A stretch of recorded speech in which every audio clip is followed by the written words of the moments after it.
이재명 대통령이라고 비판을 받으면 안 된다는 게 아닙니다. 그러나 적어도 지금 이 상황을 냉철하게 받아들여야 한다는 말씀을 드리고 싶은 겁니다. 오창석과 노영희가 차지한 자리, 놀랍게도 대통령의 승인 없이 금융위원장의 임명만으로 임명할 수 있는 비상임이사 자리입니다. 금융위원회는 대통령이 아니라 국무총리실 산하 기구입니다. 그리고 지금 대통령의 SNS와 기자회견 발언, 실제로 모든 발언과 문장을 보면 김민석 총리나 뉴 이재명 이용 세력들이 비판한 것 같은 내용도 있습니다. 저쪽 편만 들었다고 할 수 없다는 겁니다. 이걸 가장 적나라하게 이용하는 쪽이 누구죠? 재래식 언론과 뉴 이재명 이용 세력들입니다. 실제 이 상황 어떻게 받아들여야 할지 영상으로 보겠습니다. 그래서 저도 요거에 대한 걸 봤는데 일단 첫 번째로 여당에 취해야 할 포지션 그리고 야당이 취해야 할 포지션이 다르다라는 것을 이야기해 주셨던 것 같고, 그러면 여기에 있어서 어떠한 것들을 지녀야 할까? 그래서 막스 베버를 통해서 세 가지를 얘기했어요. 사익이 아닌 대의, 그리고 자신의 행위가 초래할 결과에 대한 책임감, 현실과 이상 간의 균형 감각. 그게 없이 편가르기에 집중하는 무능한 선동가가 된다. 저는 요것들을 이제 중점으로 봤고요. 그래서 야당은 군대나 창에 가깝다면 여당은 농사와 그릇에 가깝다고 생각합니다. 저는 1차원적으로 솔직히 어떻게 봤냐. 원래 사람은 다 자기가 해석하고 싶은 대로 하잖아요. 그래서 그치. 문조 털레 외치는 게 여당에서 외칠 구호는 아니지.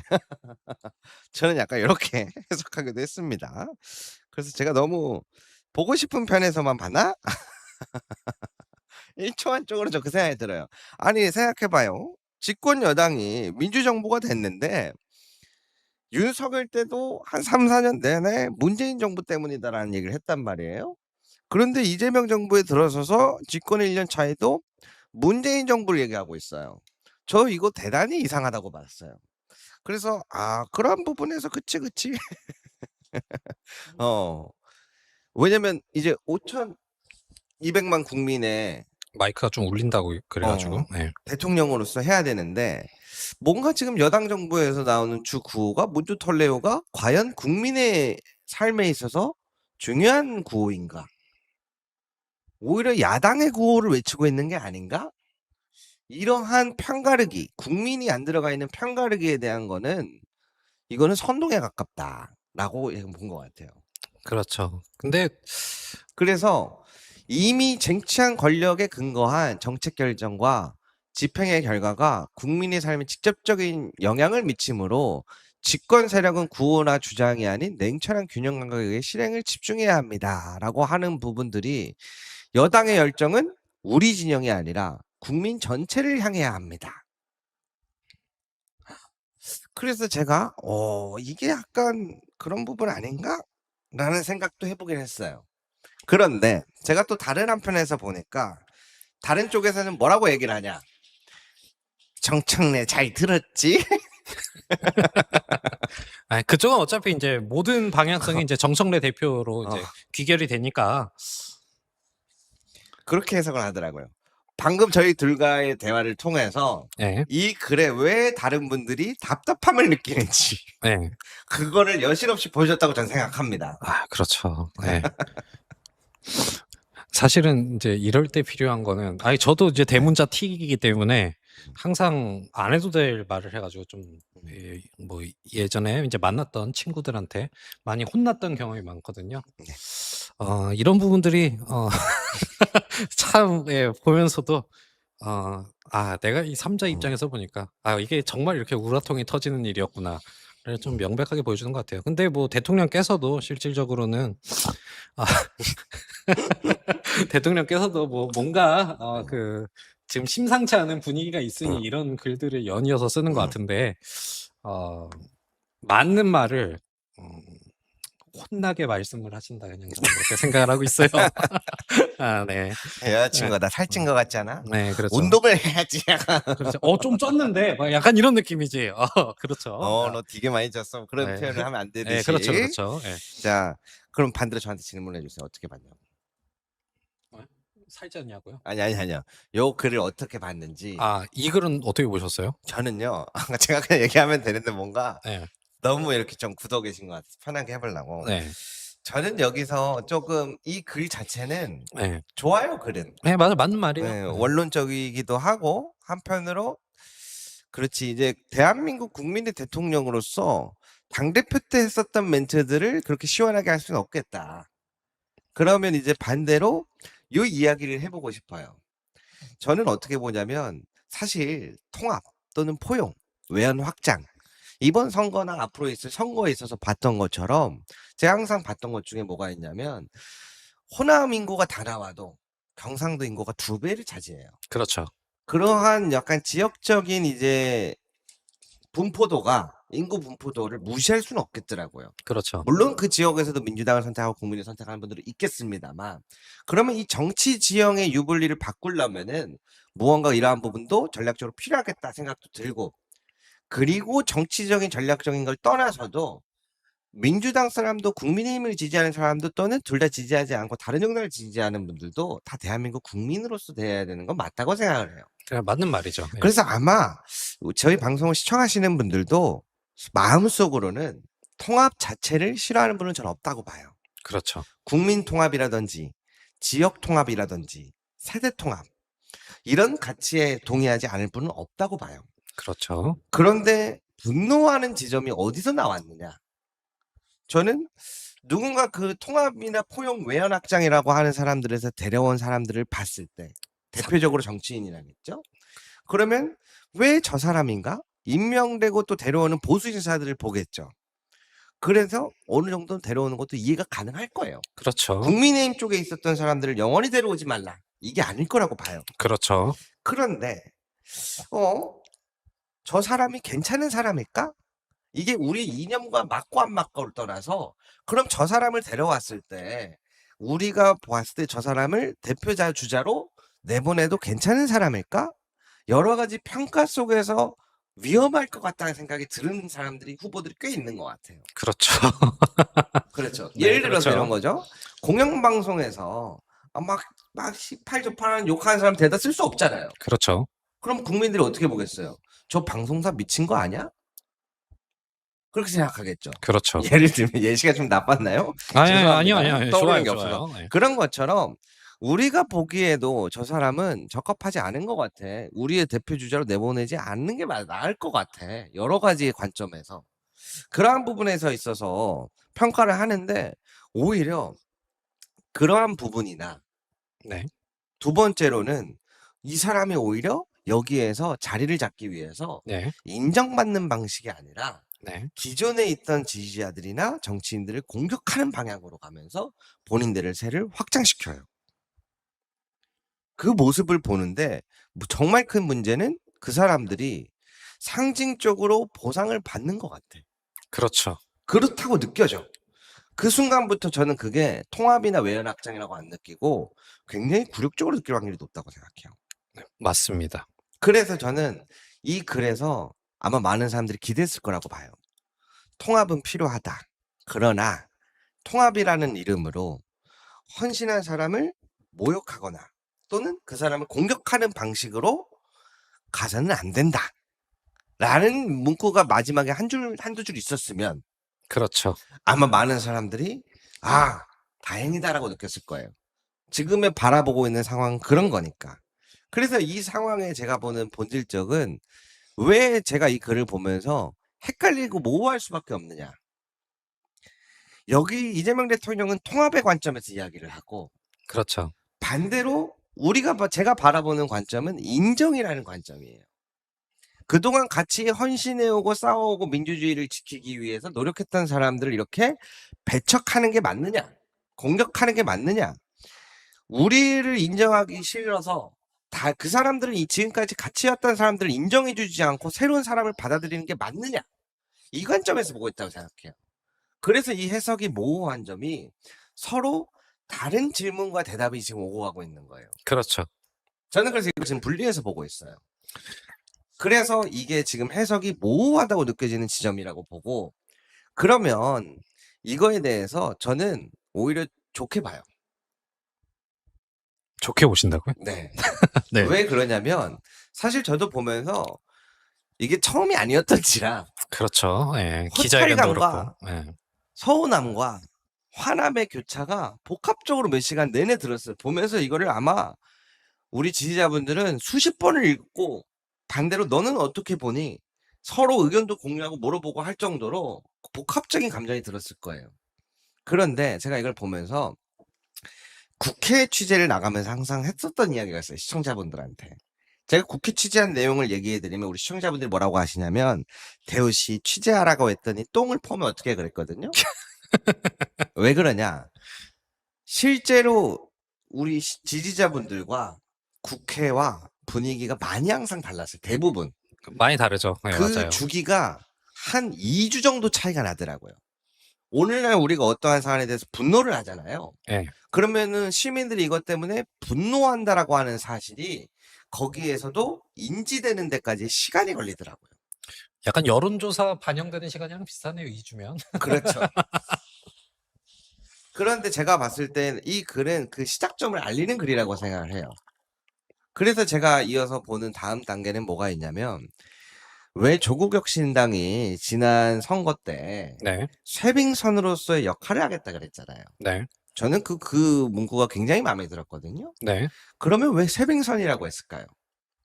민주당은 큰 배라면 우리는 작은 사람들끼리 쇄빙선의 역할을 해나가면서 앞에 얼음을 뚫어내겠다. 큰 배가 항해할 수 있도록. 그런 표현으로 전 쓰였다고 보거든요. 네. 그러면은 이제 이거는 조국혁신당은 쇄빙선이었고 민주당은 큰 배에 비유했다면 대한민국의 대통령은 어떨까요? 저는 거의 항공모함급이라고 봐요. 네. 그런데 항공모함급 되는 큰 배가 단순간에 확 바꿔버리면 그 배 안에 있는 사람들이 넘어질 수 있다고 봐요. 그래서 그 배가 항공모함급 되는 배가 서서히 선회를 하려면 그만한 시간이 걸린다. 저는 그래서 마음속은 타들어가긴 하지만 예. 한편으로 방송에서 계속 우리 시청자분들한테 이야기를 드리는 게 그 시간을 기다려야 된다. 그런데 이제 우리 시민들 입장에서는 뭐가 있어요? 오케이, 시간이 필요하다면 기다려줄 수는 있어. 그런데 선장이 가고자 하는 방향이 무엇인지 나는 그 대답이 듣고 싶어. 지금 이 순간의 교차점이라고 봐요. 좋은 말씀이시네요. 네. 저는 좀 항상 좀 단순하게 생각을 하다 보니까 그냥 뭐 대통령께서 뭐 실수하셨으면 뭐 지지율 떨어지고 네. 이제 그걸로 이제 반면교사 삼아 가지고 뭐 정신을 차리든지 아니면 조금 더 이제 지지율로 혼나시든지 이제 뭐 그 정도로밖에 생각을 안 했는데 역시 잘 나가는 방송의 그 김대우 기자님의 평은 아주 아니에요. 오늘 잘 훌륭하십니다. 오셨어요. 지금 채팅창에 보니까 대호 씨 애쓴다고. 그냥 네. 뭐 그렇게 저는 이렇게 뭐 세상 세아를 이렇게 볼 때 아니 근데 물론 되게 많은 시각을 보시는 것 같아 가지고 네. 괜히 잘 되는 게 아니구나. 나는 너무 단순하게 보고 있었구나. 뭐 좀 그런 생각들을 합니다. 네. 지금 저를 향한 비판도 오랜만에 올라오고 있습니다. 대호 씨 요즘 항공모함은 후진기어 없나요? 근데 제가 한편으로 조심스러워하는 게 있어요. 저도 이제 나름대로의 취재를 하고 여러 가지를 종합적으로 바탕을 하잖아요. 그래서 여러 가지의 가정을 내세우고 해요. 네. 사실 이제 유튜브든 언론사든 대부분의 팩트를 기반으로 하지만 사실 정치판에서는 팩트가 진실 뒤에 가려지는 경우가 많다고 저는 봐요. 그래서 더 중요한 면도 있지만 앞에서는 이렇게 얘기를 하지만 네. 지금 우리가 바라보고 있는 상황은 그보다 심각하잖아요. 그렇죠. 그렇기 때문에 많은 분들이 걱정하기도 하고 분노하기도 하고 서운해하기도 하고 고민에 밤잠을 못 이루는 분들이 많다고 보는 거예요. 네, 맞죠. 그래서 저는 여러 가지의 가정을 놓고서 한번 생각을 해봤어요. 만약에 첫 번째로는 대통령이 아니라 대통령 주변의 인물들이 또는 대통령의 측근들이 더 나아가서는 그 밑에 사람들이 오히려 이런 쪽으로 방향을 몰고 가는 거라면, 그러니까 뜻이 다르다면 지금 그러한 상황에 놓여 있다라면 지금 어떻게 바라봐야 되지? 뭐 그런 부분들도 충분히 뭐 고려해 볼 수 있을 방안이라고 생각을 하고요. 우리가 사실은 이런 것들을 되게 단편적으로 바라보는 것들은 안 되긴 하는데 근데 여기에서 가장 중요한 지점들이 있습니다. 이제 어떤 거냐면 결국에는 그러니까 저는 대통령님을 정말 존경하고 진짜 좋아해요. 그런 사람인데도 불구하고 지금 제가 드는 감정들이나 이런 느낌들로 봐서도 그리고 실질적인 대통령이라고 하는 위치에 있는 음. 분이라고 해서도 중심을 잡아야 되는 거는 맞는 거지만 결국에는 그 모든 책임은 대통령이 지게 되어 있어요. 그러다 보니 대통령께서는 사실은 어떠한 핑계를 댈 수 있는 자리는 아니라고 보거든요. 그래서 그 핑계고 뭐고 전부 다 책임을 져야 되는 자리이고 증명을 해내야 되는 자리이기 때문에 저는 그냥 대통령께서 뭐 잘 되시기를 그냥 잘 생각해 주시기를 그냥 기도할 뿐입니다. 이렇게 막 잘 모르겠어요. 뭐 어떻게 사람 속을 다 알겠습니까? 제가 그래서 두 가지를 봅니다. 첫 번째로는 오른쪽으로 확장을 하는데 왼쪽은 다 죽이는 느낌으로 가요. 죽인다는 표현이 좀 죄송합니다만 예를 들어 지금 이야기 나오는 것처럼 조국혁신당 또는 다른 개혁 진보 정당들 여러 가지가 있는데 네, 이쪽은 전혀 포용하지 않고 네, 왜 오른쪽에서만 자꾸 데려다 오지? 그리고 오른쪽에 데려온 사람들이 문제가 많은 사람들이라고 사람들이 이해를 하고 있고 요게 하나 있다고 봐요. 일단 첫 그렇죠. 번째로는 정당의 관점에서 보는 거예요. 그렇죠. 그런데 제가 한편으로 떠오르는 건 뭐가 있냐면 전 이렇게 보고 있어요. 관점을. 처음에 지난 2월에 보시면 아시겠지만 조국 혁신당과의 합당 논의가 있었잖아요. 그렇죠. 저는 그 과정에 있어서 첫 번째로 왼쪽에 있는 정당들과의 뭔가 통합을 하려고 진행을 했었다라고 저는 봐요. 그러나 결과론적으로는 그게 잘 안 됐고 그렇죠. 그리고 원래는 지금 이 지선이 끝나면 다시 한번 이야기 나와야 되는데 지금 너무 격화돼 있죠. 그렇죠. 그래서 저도 열받긴 하는데 네. 그래서 이야기가 안 되는데 그래서 그러한 관점을 하나 놓고 보는 거예요. 왼쪽으로도 뭔가 통합과 포용을 하려고는 했었던 것 같아요. 분명히 노력이 없지는 않았겠죠. 네. 근데 이게 지금 이루어지지 않았고 그래서 요 부분 하나 근데 이거를 지금 아예 없었던 걸로 가게 하는 게 뭐냐면 지금 최근 이루어지는 문주털레위에 대한 공격 그렇죠. 또는 겸손, 매블쇼 등등에 대한 공격 같이 여태까지 큰 역할을 해왔던 그리고 유시민 작가에 대한 엄청난 공격 이런 것들을 보면서 저는 뭐라고 설명을 드려왔냐면 높은 권력을 가진 사람의 의지가 투영되기 때문에 언론사도 모두 이에 대한 공격을 하는 거다. 그래서 여기에서 자주 나오는 이야기들이 문재인 대통령 당시 때 대선 후보 당시 때나 경기도지사 당시 때 받은 그 공격에 대한 네. 마음이 남아있다. 음. 그때 받은 상처가 크게 남아있다. 네. 그래서 이재명 대통령은 문재인 대통령을 굉장히 싫어한다. 네. 라고 이야기가 도는 게 하나 있어요. 그런 얘기 또 많이 있죠. 네. 네. 그래서 정말 그거에 대한 것들이 투영된 게 아닐까? 그러면은 유시민 작가는 왜? 저는 이게 친노계에 대한 것도 있다라고 봤는데 네. 좀 더 정확하게 이야기하자면 이재명 대통령도 그렇고 주변에 측근이라고 불리우는 분들이 유시민 작가를 싫어한다라고 하는 게 있더라고요. 옛날에 굉장히 다툼이 심했었다. 그런 소문이 또 하나가 있어요.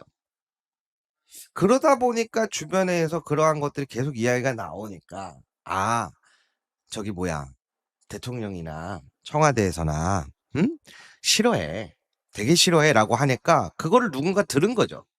예. 그 이야기를 누군가 전했겠죠. 네. 그러다 보니까 우리가 그러면은 이렇게 해도 되겠다. 잘 됐다.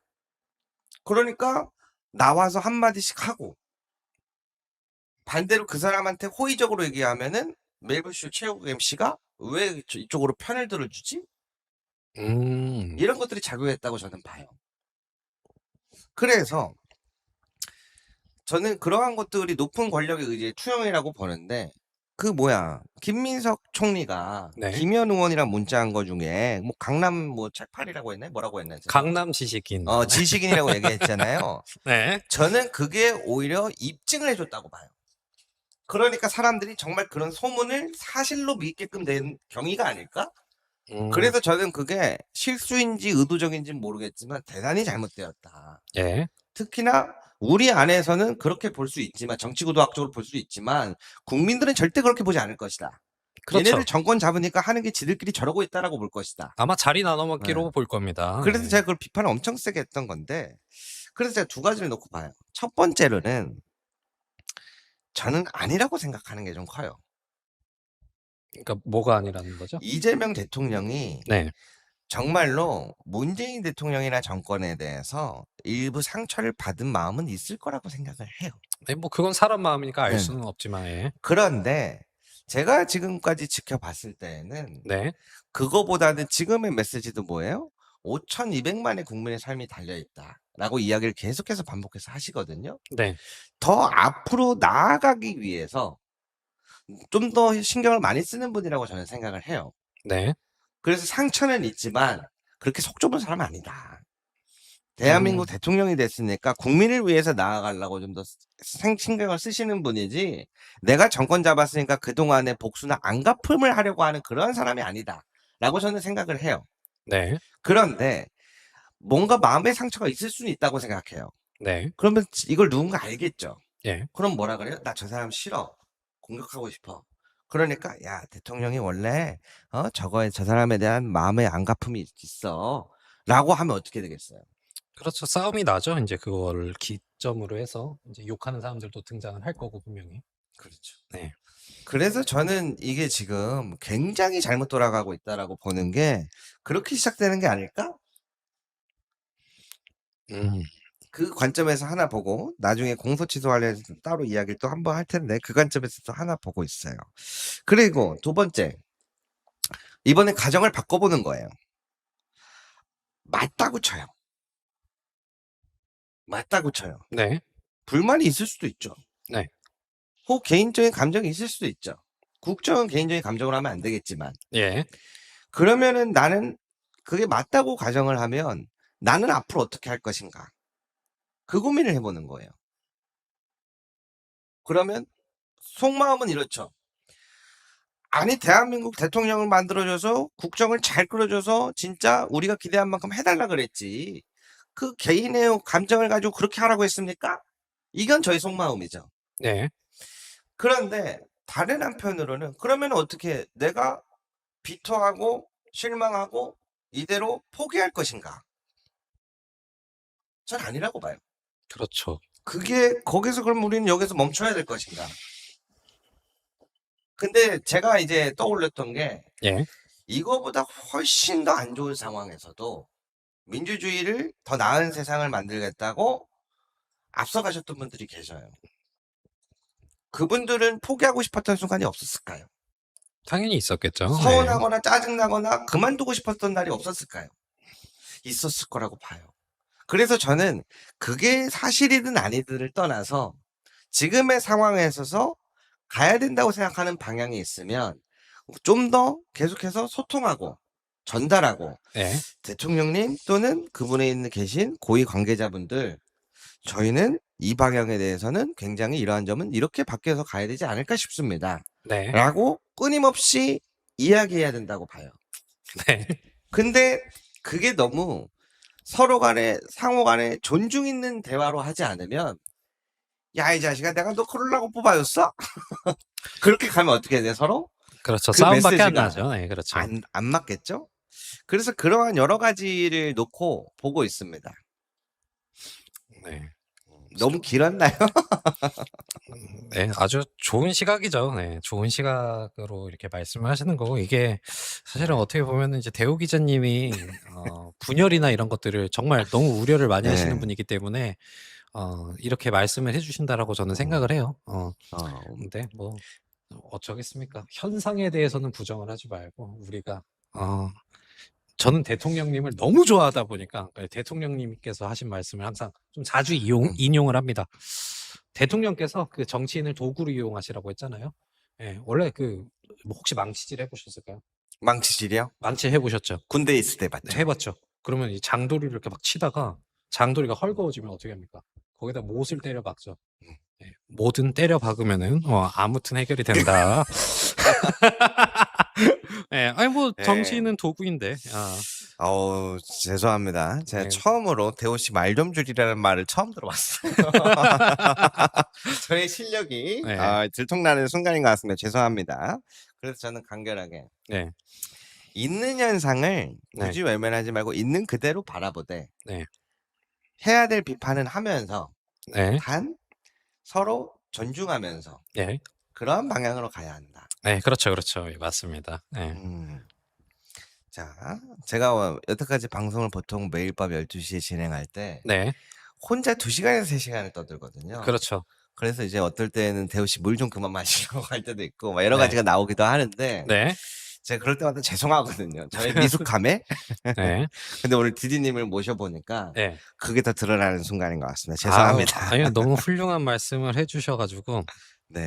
왜냐면 좀 저는 이렇게 사람 자체 그러니까 저는 인간 자체를 좀 잘 안 믿는 편이에요, 사실은.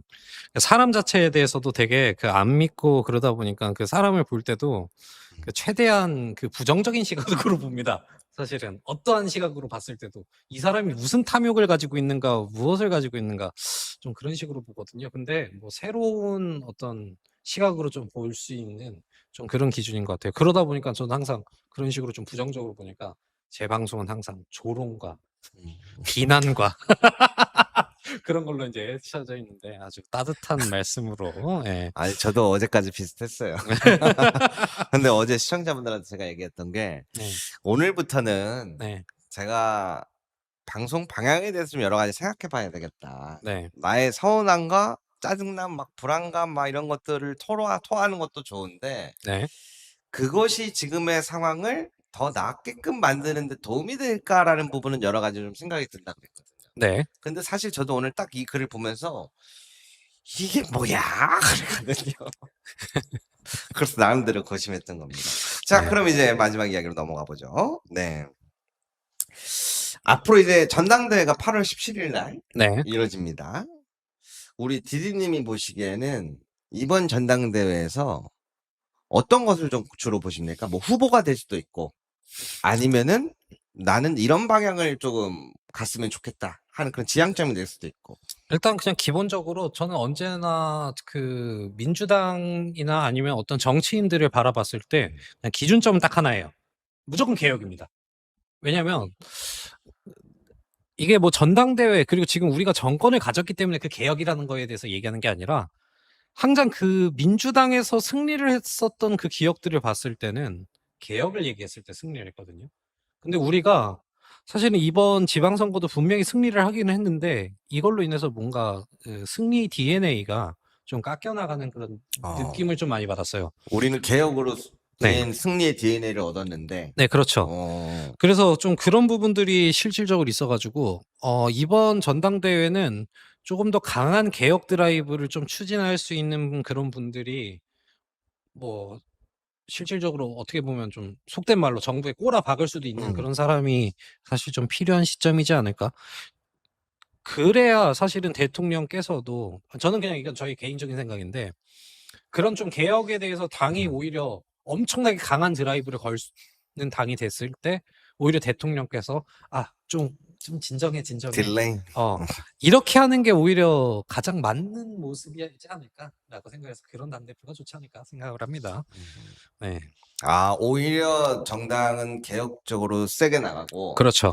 대통령이 결정권자로서 네. 중간에서 이렇게 좀 하고. 캄다운 하자 우리. 너무 좋은데 너 좀 캄다운. 너무 업됐어. 막 약간 이런 느낌. 그거 좀 중요한 것 같아요. 네. 제 주변에도 한 번씩 제 방송을 친구들이 그러거든요. 잘 몰라요 정치. 왜냐면 봤다 안 봤다 하니까. 예. 중요한 선거 때만 한 번씩 집중해서 보고. 예. 근데 이제 알긴 알죠. 민주당에서 그동안 뭐 검찰개혁, 사법개혁, 언론개혁을 외쳐왔으니까 예. 물어봐요 한 번씩. 그 검찰개혁인가 그거 어떻게 됐어? 그런데 제가 당당하게 얘기하기를 못하더라고. 그럴 때마다 조금씩 약해져요. 예. 방송에서 맨날 막 이렇게 하지만 그 순수한 질문 앞에서 무너질 때가 한 번씩 있어요. 예, 그렇죠. 예, 물론 맞습니다. 이제 검찰청 해체와 수사기소 완전한 분리까지는 왔는데 예. 여전히 찜찜한 구간들이 남아 있어서. 그렇죠. 특히 가끔가다 이제 친구들이 물어볼 때 음. 윤석열은 어떻게 되는 거야? 제가 방송하는 걸 아니까 음. 윤석열은 어떻게 되는 거야? 라고 얘기를 할 때 음. 그냥 마음속으로는 분명히 최고형으로 그냥 쳐버려야지 이렇게 얘기를 하는데도 사실 조금 미적지근하거나 좀 이상한 부분들이 좀 많아가지고 그런 거에 대해서는 좀 얘기하기 좀 불편한 부분들이 있는 건 사실이죠. 예. 그러면은 정청래 대표가 요번에 네. 연임을 출마하는 게 낫다고 보세요? 아니면은 다른 후보가 되는 게 낫다고 보세요? 어떻게 보세요?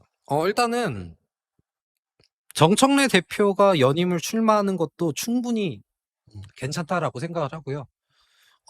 만약에 정청래 대표님의 기본적으로 본인의 결정이다 보니까 이거에 대해서 얘기하고 알가하는 것 자체가 좀 애매한 부분들이 있긴 하지만 정청래 당대표 내지 아니면 조금 더 개혁적으로 좀 추진할 수 있는 사람이 되는 게 가장 좋겠죠. 근데 지금 현재로서는 그런 것들을 추진해서 밀고 나갔을 때 당원들한테 가장 좀 지지를 받으실 수 있는 분이 정청래 당대표시니까 현재 아무래도 연임 도전하는 게 제일 좋지 않을까라고 저는 생각을 합니다. 그러면은 요거를 오늘 하나 보내주셨는데 네. 자, 짜잔. 자, 이거를 하나 달아달라고 해주셨는데 이게 뭔가요? 저 지금 받아봤는데 오늘 이제 음. 방송 이제 오늘 집회를 하고 난 다음에 제가 한번 읽어볼게요. 네. 2분 뉴스 하청으로 보이는 채널에서 김민석 총리 지역구 사무실에서 시위하고 있습니다. 다음 주는 김남희 의원 사무실로 간다고 합니다. 이런 개짓거리를 언제까지 봐야 합니까? 개파 정치 김민석 규탄 집회. 이게 본인이에요? 이게 제 방송이었는데 네. 제 방송을 어떤 이제 뉴 쪽에서 네. 가지고 가가지고 그 2분 뉴스에 하청이라고 얘기를 하더라고요. 네. 하청이라고 하기에는 오늘 처음 출연인데. 그래서 제가 언제 하청이 되셨어요? 그러니까 저도 모르는 사이에 하청이 돼 버려가지고. 예. 하청이면은 차라리 제가 하청으로 들어가는 게 맞죠. 저번에 형님이신데. 근데 이게 또 실질적으로 용어 자체가 네. 우리는 약간 좀 이런 식으로 하잖아요. 일파, 개파 이런 식으로 다루는데 제가 이걸 가지고 온 이유가 뭐냐면 쟤네들의 말하는 게 좀 이상한 거야. 우리랑 쓰는 단어가 다른 거야. 예를 들면은 우리는 뭐 동지 아니면 뭐 이연주 친구들 뭐 이연주 일파 뭐 이렇게 얘기를 하는데 쟤네들 하청이라는 단어를 쓰는 거 보니까 쟤네 돈 받고 하는 거 아니야? 이런 생각이 딱 들더라고요. 왜냐면 하청이라고 하는 것 자체가 본청 있고 하청 있고 돈으로 엮인 관계라는 거잖아요. 그렇죠. 돈으로 엮인 관계라고 하는 건데 왜 이것을 저런 식으로 얘기를 하는가? 저는 갑자기 거기서 좀 그런 의문이 들더라고요. 보니까 네. 김민석 총리 지역구 사무실에서 시위를 해서 여기서 시위하세요? 네, 그럼요. 네. 네, 제가 지금 이제 김민석 지역구 사무실 영등포. 네, 그렇죠. 거기뿐만이 아니라 여러 군데로 그 입으로 사실상 똥을 내뱉는 분들을 저격하면서 이제 시위 딜리버리 서비스라고 여러 군데 지역으로 시위를 또 할 예정입니다. 네. 그러면은 왜 여기서 시위하시는 이유가 어떤 이유가 어떻게 되는 거예요? 일단은 저분들이 항상 이런 개파 정치나 이런 것들을 할 때 목적성이 뭔지가 가장 중요하다고 생각을 해요. 개파 정치의 목적성이 뭘까요? 정답은 하나입니다. 공천입니다. 근데 공천인데 지역구 사무실이라고 하는 곳은 그 사람의 지역구가 있는 곳이에요. 근데 거기에서 뭔가 시위를 하고 막 깽가리를 치고 있다라고 하면은 이거 뭐가 문제가 있구나. 근데 그러면은 그거라는 것 자체가 이거 내가 돌아갈 집이 없어지는 거야? 그러면서 그들의 가장 불안감이 커지게 되겠죠. 그러면 오히려 좀 정치를 제대로 할 수 있지 않을까라는 생각에 이렇게 좀 기획을 했습니다. 네, 라이브 24님도 함께 하십니다. 네. 저 무슨 느낌인지 알 것 같아요. 네. 이렇게 왜 저기서 시위를 한 거지? 제가 지금 봤거든요. 네. 제가 전에 박용진 의원에 대한 저희 지역구 의원에 대한 불만이 있을 때가 한 번 있었어요. 네. 우리 박용진 의원님은요 꿈이 대통령이에요. 그렇죠. 그걸 본인 입으로 여러 번 얘기를 했습니다. 네. 그런데 어느 순간부터 다른 지역구에서 많이 보이는 거예요. 네. 우연치 않게 보게 됐죠. 네. 근데 그걸 여러 번 보게 됐는데 확실히 다른 꿈을 갖고 있는 사람이 그 지역에만 국한되면 안 되잖아요. 네, 그렇죠. 그래서 우리 지역이 아니라 다른 지역에서 노네? 제가 그랬거든요. 네. 근데 그럴 수는 있다고 이해를 했어요. 그 당시에는. 그래 더 나가려면 자기 지역에만 몰두할 수는 없겠지. 네. 그래서 여기를 탄탄하게 하고 다른 데도 넓혀 가야 되겠지 생각했는데 그 방식이 당시에 이제 우리가 수박이라고 표현했었거든요. 그렇죠. 이재명 대표 막 몰아내려고 하고 막 그럴 때였거든요. 네. 그래서 이건 내가 더 이상 안 되겠다 했었는데 그래서 그런 것들에 대해서 지역구에서 하시는 게 치명적일 수도 있겠다. 네. 그런 생각에 사실 뭐 지역구 사무실에 국회의원들 토요일 날 가면 없어요. 그리고 대부분 주말에 없는 네. 경우가 그리고 많죠. 평일 날에도 없습니다. 네. 근데 그냥 그 지역구 사무실이라고 하는 그거에 대해서 그냥 꽹가리 치고 시끄럽게 하다 보면은 이 사람들이 혹시나 표라도 떨어지는 거 아닐까 하는 그 걱정이 조금이라도 생기려고 하게 만드는 목적으로서 네, 그렇게 하는 거죠. 마이크가 조금 울리는 게 저를 보고 말씀하실 때 조금 울립니다. 네. 다음번엔 이걸 좀 바꿔볼까 또?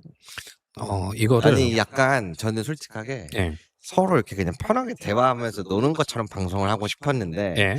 둘 다 새벽 1시에 이러고 촬영을 하겠어. 이렇게 하니까 세팅이 또 점잖게 됐어요. 네, 그렇죠.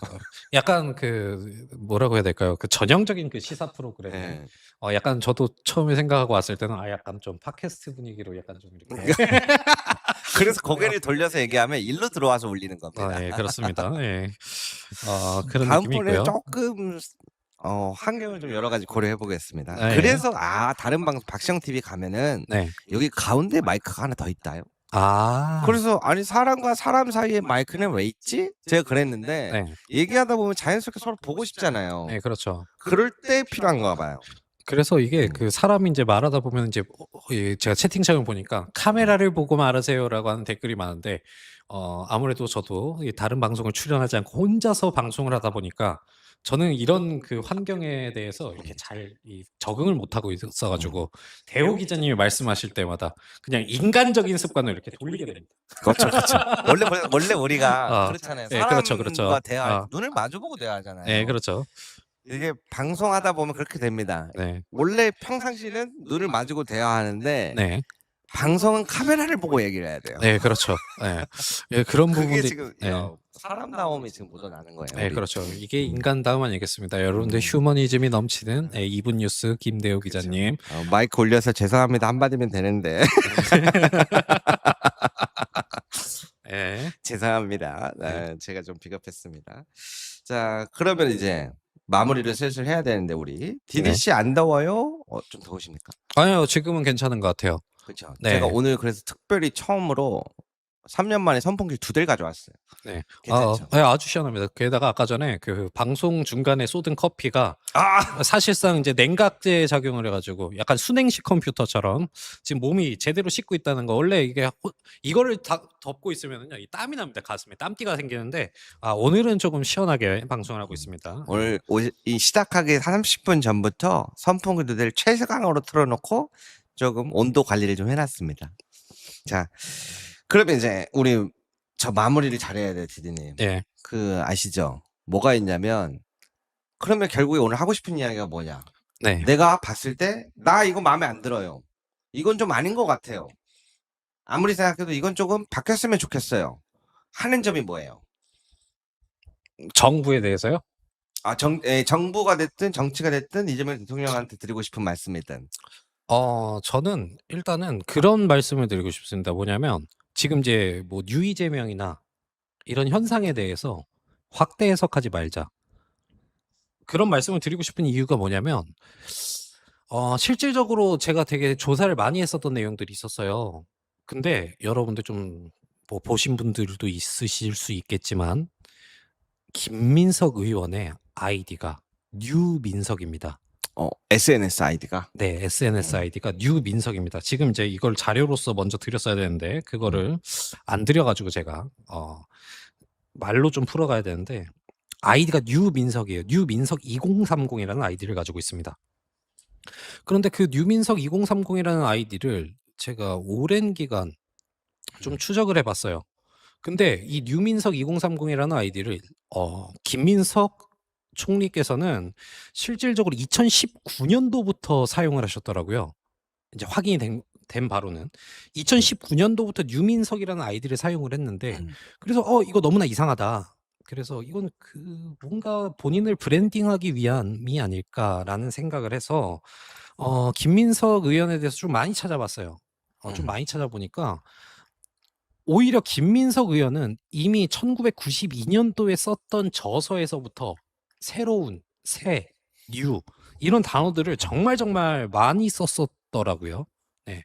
지금 이제 좀 자유로 화면에 한번 나갈 건데 지금 여기에서 보면은 그 김민석 의원이 강연을 하고 있는 모습입니다. 그 K 국정 이제 홍보 그거죠. 이제 거기에서도 보면은 새천년 민주당 중도 보수 그리고 이제 중도 실용 신민주라고 또 저기에 뉴를 붙이죠.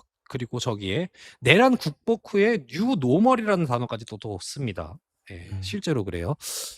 게다가 여기에다가 또 이제 소름 돋는 지점은 뭐냐면 자료 화면이 없어서 이거는 그냥 제가 말로 풀어드리면은 김민석 의원이 1999년도에 젊은 한국이라는 어떠한 단체를 창간을 하는데요.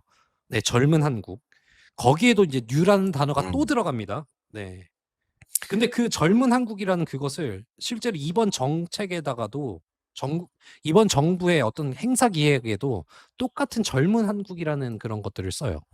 그래서 저는 이제 아직까지 요 정도까지밖에 이제 찾아내지는 못했지만 그 뉴 이재명이라고 하는 그 현상 자체가 김민석이나 어떠한 그 언론사들 뭐 이런 분들이 어떠한 정치적인 메시지를 그리고 어떠한 정치적인 인물을 브랜딩하기 위해서 일부러 억지로 조금 만들어낸 게 아닌가. 왜냐? 우리에게는 이미 허니문 기간이라고 하는 사실 더욱더 보편적으로 사용하던 단어들이 있으니까 그런 부분들이 아니었을까 이렇게 말씀을 드리면서 네, 이거를 조금 말씀을 드리고 싶었습니다. 김현 의원이 유시민 작가의 매불쇼 출연을 두고 서로 이야기한 메시지가 언론사를 통해서 본의 아니게 여기 좀 노출이 됐거든요.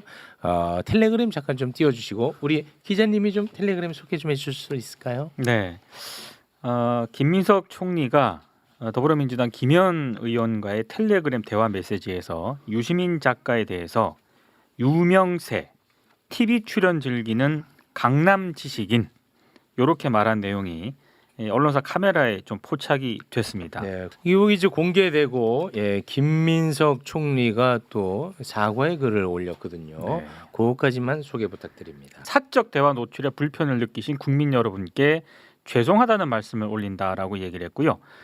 혼자 있을 때라도 늘 삼가야 한다는 공자님 말씀처럼 혼잣말이든 토론이든 절제와 품격이 필요하다 생각해온 입장에서 부끄럽다 이렇게 얘기를 했고 제가 보다 자유로워지면 편히 말씀을 나눠보고 싶기도 하다. 사적 표현에서의 불편함에 대해서 다시 한번 정중히 공개 사과드린다.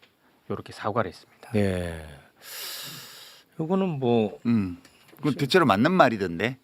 왜냐하면 유명한 거 맞잖아요. TV에도 종종 나가잖아요. 네, 강남에 사는 것도 맞고요.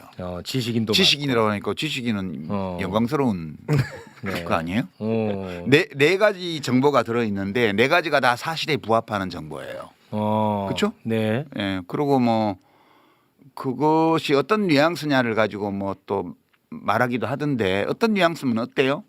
나라님도 안 보이는 데서는 흉 본다는데 나 따위야 뭐 흉 보면 어때요? 네. 괜찮아요. 저런 정도는 흉도 아니야. 네, 흉도 아니야. 그냥 네. 그런 거고 이제 다만 이제 앞으로는 들키지 말았으면 좋겠어요. 이게 언론에 또 이방하에 오르락 내리락 네. 하니까. 저도 같이 부끄러우니까. 네. 이 뭐 그 특별히 뭐 흉이 아니에요. 보면은. 그렇죠. 네.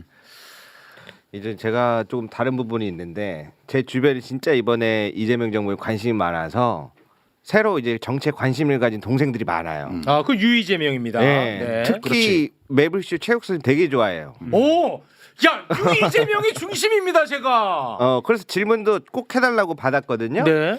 최욱 선생님 원포인트 연애 레슨이라는 책을 썼는데 네. 자기들끼리 논의를 하는 거예요. 이 사람 연애 많이 안 해봤을 것 같은데 이거 사야 돼. 많은데 이 새끼들 진짜.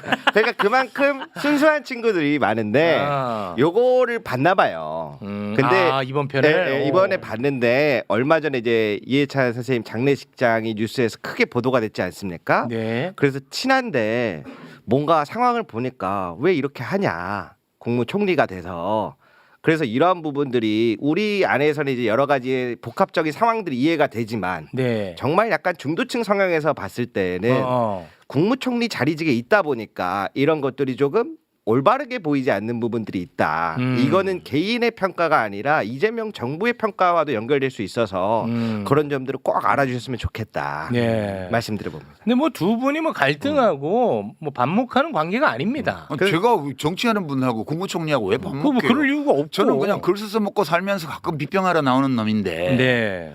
뭐 제가 뭐 다툴 일이 뭐 있어요? 전혀 없어, 전혀. 네. 그래서 제가 그렇게 얘기했어요. 친해서 그래. 친하지도 않아요, 근데. 거짓말을 하면 안 돼. 애들한테 설명하기 힘드니까. 아니, 다만 제가 좀 예민하게 반응하는 것일 수도 있는데 그 현직 국무총리잖아요. 근데 현직 국무총리가 지금 집권 여당의 의원하고 자꾸 이런 대화를 이렇게 텔레그램이 됐든 뭐가 됐든 이렇게 나누는 게 이게 이제 조금 좀 비판적으로 볼 여지는 또 있는 것 같기도 하거든요. 뭐 한 번쯤 나올 법한 이야기인데 네. 어떤 언론도 다루지 않아요. 그게 사실 이번 지금 비평하는 판에 있어서 가장 아쉬운 점이라고 좀 보고 있습니다. 재래식 언론의 보도를 보면 되게 흥미로워요. 이제 거기서 각광받으면 다 망했거든요. 지난 몇 년간. 네. 소위 뭐 친명횡재 비명횡사라는 그 유행어를 만들었잖아요. 지난 총선 때. 네. 그때 어마어마하게 이른바 비명계라고 하는 사람들을 띄웠어요. 띄웠는데 그나마 자리 받은 사람은 박영진. 박용진 의원 하나 자리 받았고 나머지는 네. 다 당을 나가는 바람에 다 망했어요. 근데 그때 그 사람들이 그때 매불쇼에서 그 얘기했어요. 재래 언론에서 막 띄워주니까 자기가 굉장히 대주주인 것처럼 맞아. 또는 영향력이 센 것처럼 주체 역량에 대한 과대평가를 하게 되어서 저렇게 나가서 세미래니 뭐니 만들고 무소속 나가봐야 10% 못 넘길 거다. 그렇게 얘기를 했는데 그렇게 됐잖아요. 네. 위험해요. 재래 언론에서 칭찬받는다는 것은 되게 위험한 일입니다. 그 김병기 의원이 지금 굉장히 어려운 처지에 놓였는데 네. 그때 원내대표 될 때 MBC에서 그 아드님 문제 가지고 네. 보도를 했잖아요. 그렇습니다. 그러면서 그 당원들 민심, 지지자들 민심은 김병기 의원으로 확 쏠렸거든. 서영교 맞아. 의원하고 경쟁할 때. 맞아. 지금 분위기가 그렇습니다. 그러니까 지금 기묘한데 김민석 총리로 추정되는 이현주 의원으로 추정되는 의원과 국무위원 사이에 텔레그램 문자 그게 미래. 지난번에도 찍혔잖아요. 그거 아니라고 했어요. 아니라고 양쪽 다. 했어요. 아니라고 했는데 둘 다 아니라고 그러면 했습니다. 장인수 기자 보고 왜 그 무슨 검사들한테 공소 취소를 자발적으로 하면 어떠냐고 말했던 대통령 측근 고위 인사가 누군지에 대해서 왜 안 밝히냐고 막 엄청나게 공격을 해요. 근데 뉴스원에서는 그거 왜 안 밝혀요? 국무위원하고 국회의원인데 여당에 안 밝히잖아요. 끝까지 안 밝혔어요. 이런 이중잣대가 뭐냐 할 때 이 언론이 그 지난번 텔레그램의 당사자들은 보호해 주는 거예요. 그러면 보호해 줘야 될 대상과 까야 될 대상을 어떻게 고를까? 기가 막히게 고릅니다. 와, 이걸 진짜 흥미로운 주제다. 어떻게 골라? 정말 본능적으로 아는 것 같아요. 본능적으로. 네. 그러니까 자기들에게 해되는 사람과 자기들에게 이익되는 사람. 그래서 앞으로도 조심하셔야 돼요. 지금 뭐 어떤 분은 뭐 무죄 받고 지금 정치로 복귀했는데 막 조중동을 포함해서 재래 언론에서 막 단독 인터뷰해주고 어마어마하게 띄우고 있어요. 조심해야 됩니다. 와, 이거 참 흥미로운 그 사람들이 감별을 엄청 잘해요. 그러니까 이재명 대통령과 민주당에 해될 사람들을 띄웁니다. 계속 몇 년 전부터. 이재명 정부에 해야 될 사람만 띄운다. 네, 그거 뭐 저는 판독기라고 봐요. 그 어느 날 갑자기 어떤 정치인이 또는 지식인이 갑자기 막 언론에 각광을 받잖아요. 재래 언론에서 정치부 기자들이 발탁해서 띄워올리기 시작하잖아요. 그럼 뭐 있는 거예요. 그거는 다. 야, 저는 진짜 이 궁금했는데 괜히 또 내가 방송에서 거론하면 이 분란의 씨앗이 될까봐 하지 않았던 말이거든요. 네. 국무위원과 민주당의 국회의원이 텔레그램을 나눴습니다. 네. 그걸 왜 안 그런데 밝혀요, 누군지? 그 언론사는 그 누군지 알고 있어요. 그러니까 그게 묘해요. 그런 것들을 이렇게 보고 있으면 와 이거 재래식 언론이 누구를 보호하고 누구를 까는데 어떤 기준으로 누구를 보호하고 누구를 까는 오 걸까? 그게 진짜 예. 궁금했는데. 이게 이제 왜 그런지 이해가 안 되면 좀 있어보면 압니다. 그 사람이 이재명 정부와 민주당에 해될 가능성이 많은 사람이라는 거. 그거를 기가 막히게 알아봐요, 그 사람들이. 아무래도 다음에 한 번 더 모셔야 될 것 같습니다. 야 근데 오늘 마지막 부분 때문에 야 이거 또 논란 많이 되겠다. 아니, 나는 그냥 밖에서 보는 거예요. 저는 사실 민주당을 지지하는 민주당과 진보적인 정파를 지지하는 그냥 글쟁이에요. 네. 그리고 가끔씩 방과 후 테러리스트처럼 나와서 비평 한 번씩 하는 게 다예요. 네. 에? 제가 마지막에 유시민 작가 잠깐 한번 편들어 드리자면 네. 유시민 작가가 호루라기를 불어줬던 정치인들이 있어요. 지난번에 누구냐면 김경수하고 박용진입니다. 조심하라고. 김경수 지금 위험하다. 착한 2등 전략으로 가라. 그게 저는 굉장히 효과적이었다고 보고 지금 그래서 또 다음을 노릴 수 있잖아요. 그럼요. 지금 잘 됐어요. 이제 잘 앞으로 또 됐잖아, 잘하면 또. 돼요. 예, 예. 박용진 의원 잘 됐잖아. 그럼요. 또 다음을 노려볼 수 있어. 그 박주민 의원 지난번에 내가 마음에 걸리던데 장난삼아 알고도 속아줬다 이러는데 좋아하는 마음이 없으면 알고서도 속아주지 않죠. 그죠? 박주민 의원 혹시 또 예민하시네. 그거 또 예민하시네. 서운해하실까봐 네. 제가 박주민 의원 뭐 경선 결과 어떻게 될지 모르지만 불리한 거잖아요. 지금 정원호 후보가 훨씬 유리하죠. 여러 가지 데이터를 보면 그래도 박주민 의원 제가 좋아하는 마음이 있으니까 알고도 속아준 알고도 거지. 속는 거지. 그 정도는 사람들도 예. 다 알아들어요. 알아요? 예, 혹시 오해할까봐 네, 좋은 사람이잖아요. 저는 네. 좋은 사람을 좋아하거든. 알겠습니다.